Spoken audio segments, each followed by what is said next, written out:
Madame, Monsieur, bonsoir. Bienvenue dans Question Éco. Ce soir, au menu de votre émission, liquidation des retraites des députés et accès au marché pour les entreprises marocaines. D'abord, arrêt sur cette polémique qui a fait couler beaucoup d'encre, le paiement ou la liquidation des arriérés de pension des anciens députés. Polémique et beaucoup d'incompréhension. Alors que le sujet a été tranché à la Chambre des représentants la semaine dernière, celle des conseillers emboîte le pas. Cette situation a pourtant créé beaucoup de cafouillage chez une partie de l'opinion publique. Certains pensant que cette liquidation des arriérés de paiement signifierait la suppression du régime de retraite des parlementaires. Ce n'est pas vraiment cela. Alors, pour tout comprendre à la situation, l'économiste Driss Fina sera avec nous en première partie d'émission.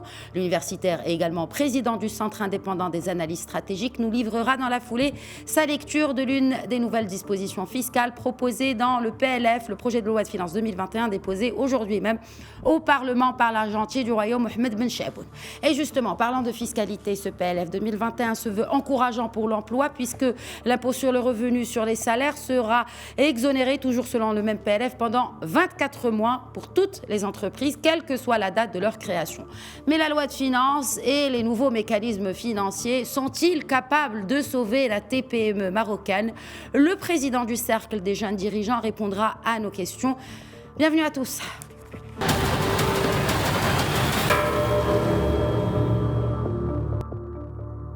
Enfin, un accord a été obtenu en vue de la liquidation du régime de retraite des parlementaires. La question faisait l'objet de polémiques depuis au moins 3 ans. Les détails avec Ala Benali.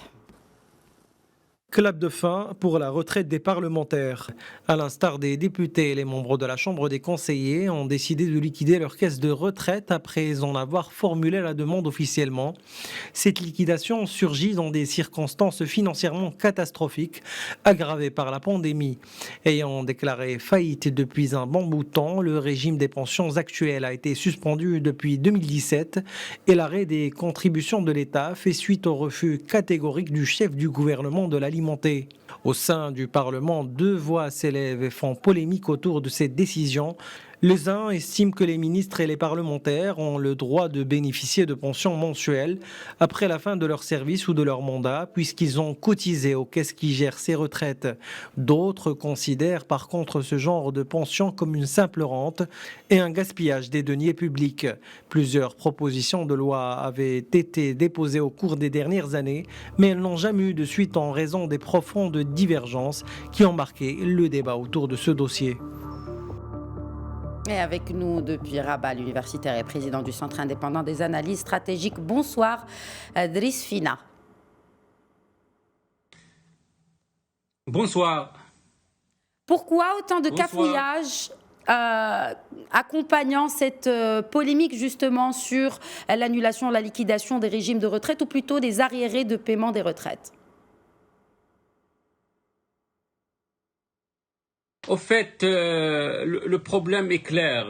Ce système de retraite qui a été instauré par le Parlement pour ces 2 chambres a été au départ mal conçu sur le plan ingénierie financière et toutes les prévisions disaient qu'il allait effectivement tomber dans cette situation déficitaire. Et surtout avec l'augmentation de l'effectif des parlementaires, aujourd'hui nous sommes dans les 730 bénéficiaires et la contribution des parlementaires reste dérisoire par rapport à ce qu'ils touchent comme rente à la fin de leur mandat. Donc tout ça fait que ce régime-là ne pouvait pas rester viable sur le long terme. Sachant que l'État contribue presque au même montant de la contribution de parlementaires, ce qui est aberrant parce que l'État n'est pas l'employeur des parlementaires, c'est le Parlement, il travaille au Parlement. En conséquence, c'est le budget du Parlement qui doit Oui, parce que l'exécutif, via d'ailleurs le chef du gouvernement, avait affirmé que le gouvernement, je le cite, n'avait pas à intervenir dans les affaires du Parlement. Donc il y a là, l'exécutif clairement affiche sa position par rapport justement au règlement de ces retraites. Effectivement, il y avait cette aberration dans le passé parce que c'est l'État qui payait à la place du Parlement et il fallait corriger cette anomalie-là. Et en plus de cette anomalie, il y a les parlementaires qui touchent, dès qu'ils sortent, ils contribuent pendant 5 ans et ils touchent une indemnité à vie, ce qui est aberrant et la Caisse n'a pas pu supporter ces dépenses qui augmentent d'une année à l'autre. Ce qui fait la situation est ainsi. Donc, elle est tombée en ruine. Et donc il fallait le corriger d'une manière structurelle. C'est pour cela qu'il y a eu cette liquidation qu'on a donc suivi ensemble la semaine dernière, la décision de liquider cette caisse en attendant de trouver une alternative. Alors justement, quels sont les scénarios, selon vous, Driss Fina, quels sont les scénarios d'alternatives pour régler une fois pour toutes ce problème? Parce que c'est sûr que ce sera récurrent pour l'année prochaine, pour les années à venir. Le problème n'est pas résolu. Selon vous, quelles sont les alternatives? Oui, il y a plusieurs alternatives parce que le Parlement, il a le droit de mettre en place une caisse de retraite interne propre à lui. Donc, la réglementation lui permet de procéder ainsi, comme ça a été le cas dans plusieurs grandes entreprises publiques. Et d'ailleurs même Banque El Maghrib, il a aujourd'hui une caisse de retraite interne. L'OCP, il avait une caisse de retraite interne. Maintenant, il est géré par le RCR. Le Parlement peut envisager de mettre en place une caisse de retraite interne, mais à condition qu'il doit être tout d'abord viable sur le long terme, il doit être transparent, parce qu'il n'est pas envisageable à ce qu'un parlementaire travaille, donc exerce son mandat pendant 5 ans, il touche une rente à vie. Ça, il est aberrant. Deuxièmement, donc on peut aussi envisager un autre scénario. Un deuxième scénario, c'est de trouver des solutions de cas par cas, parce que, comme nous le savons, les parlementaires viennent de différents horizons. Il y a ceux qui travaillent dans le secteur public, et lorsqu'ils reviennent, ils sont déjà dans leur régime de retraite, donc ils n'ont pas besoin d'une retraite, d'une deuxième retraite. Ceux qui viennent du secteur privé aussi, ils ont leur régime de retraite, et ceux qui viennent des fonctions libérales, eux aussi, ils ont leur régime. Donc il faut envisager des solutions dans cette situation-là, c'est-à-dire chacun, lorsqu'il vient pour son mandat, donc au niveau du Parlement, le Parlement doit payer à la place des administrations concernées la cotisation patronale que normalement devrait payer l'administration, et comme ça il n'y aura pas de rupture dans les points qui sont très importants dans la vie professionnelle d'un parlementaire qui vient pour donc un mandat d'une durée bien déterminée. Il doit l'achever, il doit revenir à son travail sans perdre ses points au niveau de son régime. Donc il y a cette solution qui est aussi, je pense, honorable, et il va avec la mission, comme j'ai dit, noble de Parlement, qui doit servir la nation in fine. Très bien. Alors, bon, donc ce que vous dites en fait également, c'est que finalement, on doit revoir de fond en comble cette question-là de ce régime des retraites des parlementaires. Alors aujourd'hui, justement, devant les parlementaires, le chef du gouvernement, Saadine El Othmani, a fait son grand oral dans le cadre, n'est-ce pas, de la session mensuelle des questions-réponses. Driss Fina, une réaction par rapport à ce qu'a annoncé avec beaucoup d'optimisme le chef du gouvernement, notamment en ce qui concerne toutes les mesures de relance, bien sûr faisant partie du projet de loi de finances 2021, bien sûr, qui a été également déposé aujourd'hui même par le ministre de l'économie, des finances et de la réforme de l'administration, Mohamed Ben Chaboun. Ce que vous pouvez peut-être nous dire sur cet élan de positivisme et d'optimisme de Saadine El Othmani. Effectivement, tout d'abord, cette loi de finances 2021, il est encadré par des orientations royales très importantes. Et ces orientations, ils sont d'ordre de 3, ils sont d'ordre de 3 types d'orientations. Et la première orientation principale, c'est de relancer l'économie nationale à tous les niveaux. Et ça, c'est important, surtout au niveau des secteurs qui ont été impactés négativement, la préservation de l'emploi, et certaines les PME et soutenir les petites entreprises et les moyennes entreprises. Donc ça, c'est une orientation importante. Il est la priorité des priorités aujourd'hui de la nation. Et la loi de finances le projet de loi de finances de 2021 doit refléter cette orientation dans son contenu. Deuxième orientation, c'est la généralisation de la couverture sociale, ce qui est important. Et vous savez, cette décision royale, il a un coût important. Et le gouvernement doit trouver l'équivalent en termes de ressources financières pour qu'il puisse donc exécuter cette orientation royale. Troisième orientation, c'est la réforme du secteur public et surtout le secteur des établissements et des entreprises publiques. Et cette orientation, elle aussi, il va nécessiter un certain nombre de ressources et de réformes réglementaires pour qu'il puisse être mis en œuvre. Donc le projet de loi de finances, il a été conçu dans ce contexte-là, donc un contexte difficile, plein d'incertitudes au niveau national et international. Donc la question, nous savons, des échanges avec l'extérieur ne sont pas assez maîtrisables. Donc ce qui fait qu'il y a donc des manques à gagner dans les transferts des Marocains à l'étranger, dans tout ce qui est transfert des touristes qui viennent au Maroc. C'est un secteur très porteur pour le Maroc. Et aussi dans les secteurs d'exportation de Maroc, l'ensemble des secteurs d'exportation.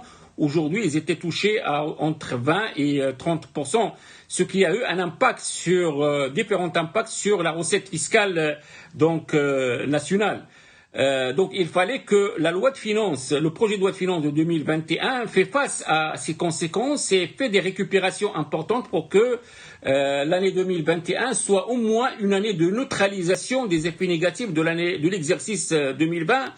Évidemment, c'est ce qu'on a vu à travers les chiffres qui ont été présentés aujourd'hui, parce qu'il y a eu un effort considérable pour augmenter les dépenses du budget général de l'État de presque 6%, ce qui n'est pas facile, d'augmenter aussi les recettes de l'État de 7,6%, ce qui n'est pas facile. Donc l'État envisage d'augmenter ses ressources de 16 milliards de dirhams de plus. Et ça, donc évidemment, tout ça c'est basé sur un certain nombre d'hypothèses. D'où cette nouvelle contribution. Oui, cette nouvelle contribution sociale de solidarité qui va être qui a été présentée. Il s'agit pour les personnes physiques d'un taux de 1,5% sur la base du revenu global net d'impôt supérieur à 120 000 dirhams.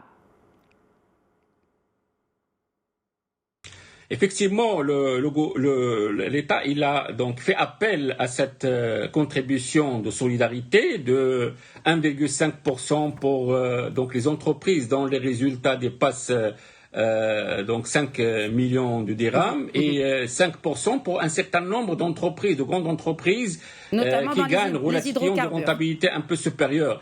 Et la même chose pour les hydrocarbures, les cimentiers et d'autres secteurs de distribution qui n'ont pas été assez touchés au cours de cette crise-là. Et pour les particuliers, c'est la même chose. Il y a une contribution qui va être qui va toucher une partie importante des salariés dont les revenus mensuels nets dépassent 10 000 dirhams. Donc tout ça, donc l'État table sur un montant de 4,5 milliards de dirhams qui est nécessaire pour commencer le projet de la couverture sociale à partir de 2021. Très bien. Merci beaucoup, Driss Fina, universitaire et président du Centre indépendant des analyses stratégiques, d'avoir répondu à nos questions. Merci. Voilà pour la première partie de Questions Écho. Passons à présent et sans plus attendre à la seconde.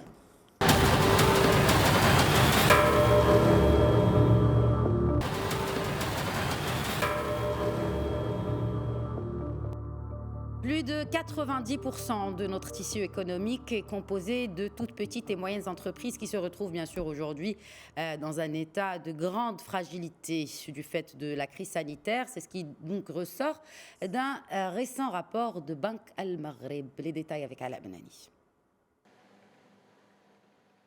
Les très petites et moyennes entreprises se démènent toujours pour s'en sortir. L'Observatoire marocain de la TPME relève dans son rapport une fragmentation du tissu des entreprises en activité. Même si elles représentent 99,4% du tissu économique marocain, les TPME ne réalisent que 36,7% du total du chiffre d'affaires, dont 27,3% à l'export. Ces mêmes TPME sont les principales pourvoyeuses d'emplois puisqu'elles occupent près de 73% de l'effectif déclaré à la CNSS en 2018. S'agissant du financement bancaire, le dit rapport fait ressortir des disparités importantes en termes du taux d'accès des entreprises. En 2018, les grandes entreprises ont bénéficié de 60,5% de l'encours total des crédits, contre 14,2% pour les moyennes entreprises, 12% pour les petites entreprises, 4,1% pour les très petites entreprises et 9% pour les micro-entreprises. Pour ce qui est du taux d'accès au crédit bancaire, il culmine à plus de 85% pour les grandes et moyennes entreprises, contre une moyenne globale de 39,4%, alors qu'il est de 15% pour les très petites entreprises, en particulier celles ayant un chiffre d'affaires n'excédant pas 1 million de dirhams. Rappelons que l'année 2018 a été marquée par une forte dynamique en termes de création d'entreprises. Au total, 98 000 entreprises ont été créées durant cette année et près de 66% des entreprises sont concentrées sur l'axe Tanger-Jadida. Avec nous depuis Marrakech, Tariq Zidi, président du Centre des jeunes dirigeants, le CJD. Bonsoir Tariq Zidi. Bonsoir, je vous remercie pour l'invitation. Mais merci à vous d'être avec nous ce soir. Alors, tout d'abord, nous venons d'écouter donc le papier de mon confrère Aleb Nani sur tous ces chiffres, l'accès notamment au financement. Mais avant, peut-être, selon vous, une évaluation de l'impact réel des efforts de l'État pour faciliter l'accès au financement à ces toutes petites et moyennes entreprises. Aujourd'hui, si on parle sur 2020, il y a eu un programme qui a été initié et lancé par Sa Majesté en octobre 2019, qui est le programme Intalaqa, qui a démarré au mois de janvier. Ce programme qui consiste à aider les jeunes entrepreneurs qui veulent créer leur entreprise avec un financement, avec des pourcentages qui sont intéressants pour les jeunes entrepreneurs. Il a certes démarré le premier trimestre de 2020, mais on a vu une réelle absence entre 6 à 7 mois, principalement pendant la période de confinement. Il n'y a qu'aujourd'hui qu'on est en train de revoir une relance. Donc si on souhaite faire un bilan par rapport à ce programme, il n'y a que peu d'entreprises, principalement des TPME, qui ont pu avoir accès au financement auprès de la banque. Et en plus, il y a eu une bouffée d'oxygène qui a été mise en place, qui est le programme Oxygène pour les entreprises liées au Covid. Il y a eu aussi le programme Relance. Certes que la bouffée d'oxygène était là pendant le confinement, mais après juin, on a vu que les programmes qui ont été mis en place, principalement par rapport au niveau système bancaire et financier, oui, aux grandes entreprises et moyennes entreprises qui ont principalement les moyens et qui montrent un résultat important. Et on voit que les petites les toutes petites entreprises n'ont pas accès à ces financements et on leur demande aussi des garanties, ce qui parfois est très difficile pour ces TPME. Oui, Donc, justement. ça montre qu'il y a un écart entre le discours qui est prononcé par le Conseil de veille économique et sa mise en œuvre et sa réactivité, son opérationnalisation sur le terrain. Très bien. Il y a aussi cette question relative aux défaillances. Les analystes prévoient une hausse de 15% du nombre d'entreprises défaillantes en 2020, ce qui nous ramène à l'accès au marché. Donc là, vous avez dit qu'effectivement, cet accès au financement était limité aux PME et que les toutes petites entreprises, d'ailleurs chiffre à l'appui, ne profitent pas vraiment de ce système. Nous reviendrons, n'est-ce pas, sur le système Intelaqa, mais je parle vraiment d'Aman Relance et d'Aman Oxygène. Alors, justement, est-ce que ces entreprises sont à même d'avoir leur chance de décrocher un marché, de remplir ce précieux carnet de commandes qui est tout aussi important qu'un financement ou un soutien financier? Par rapport au financement de ces TPME, certains, ceux qui sont allés appeler et demander auprès des acteurs financiers un prêt, principalement le programme Relance, ils se sont vus déjà la lourdure et le retard de la réponse, la première chose. La deuxième chose, il y a une garantie de l'État qui est là, mais on leur demande aussi une deuxième garantie de la part des entreprises. Ce qui fait aujourd'hui les acteurs financiers ne prennent pas l'ensemble, ne prennent pas une part de responsabilité de risque dans ce programme de financement. Et les entreprises qui ont un chiffre d'affaires inférieur à 10 millions de dirhams, ils ont peu de chances, voire il y en a même qui n'arrivent pas à avoir l'accord favorable et on ne leur donne même pas les réponses pour qu'ils sachent exactement où est-ce qu'il y a le problème. Donc il y a des difficultés aujourd'hui des petites et moyennes entreprises à avoir l'accès au financement. Et le troisième élément, c'est que si certaines entreprises ont eu un problème financier au niveau de leur bilan sur 2019, ils ne se voient pas octroyer le financement. Donc, ce qui fait, ça va encore davantage les amener vers la faillite ou la fermeture et ce qui engendrera bien sûr le licenciement des salariés et puis qui impactera aussi notre système économique. D'accord. Mais alors, justement, par rapport à ma question sur l'accès au marché, Tariq Zidi, est-ce qu'aujourd'hui, cet accès au marché est facilité pour ces entreprises? Même si, bon, vous l'avez dit, effectivement, le chemin n'est pas facile pour tout le monde pour avoir accès au crédit bancaire, mais qu'en est-il du marché? Le marché, il faut savoir que déjà l'État marocain, elle a annoncé qu'il va y avoir des recettes autour de 25 millions de dirhams et des dépenses de 33 millions de dirhams.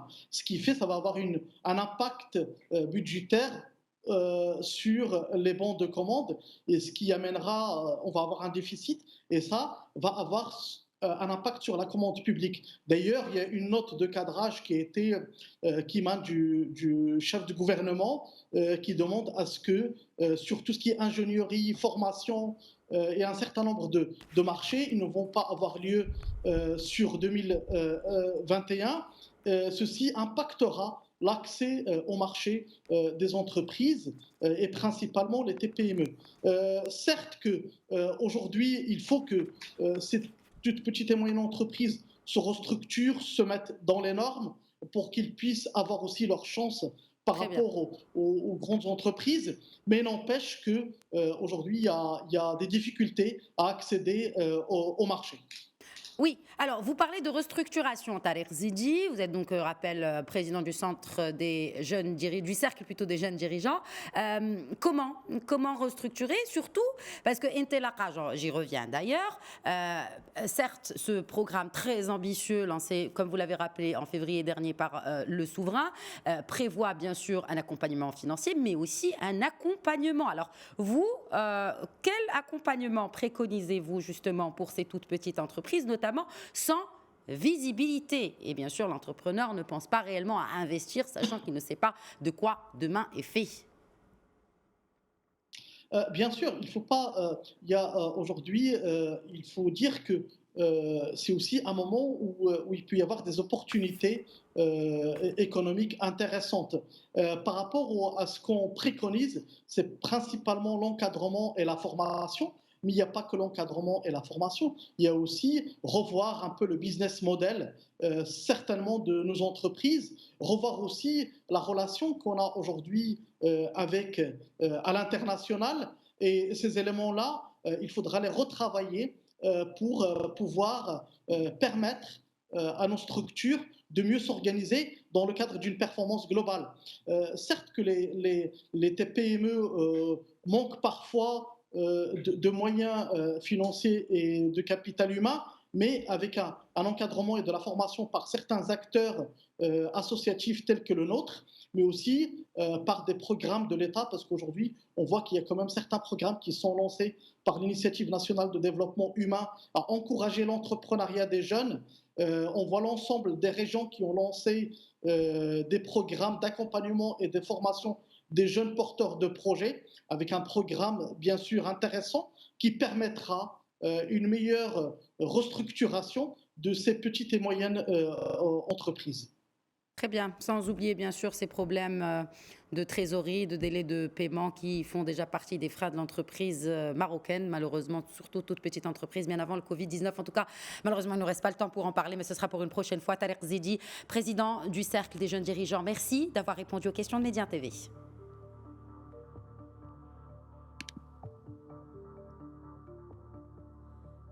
Voilà, c'est la fin de Questions Écho. Très bonne soirée à tous.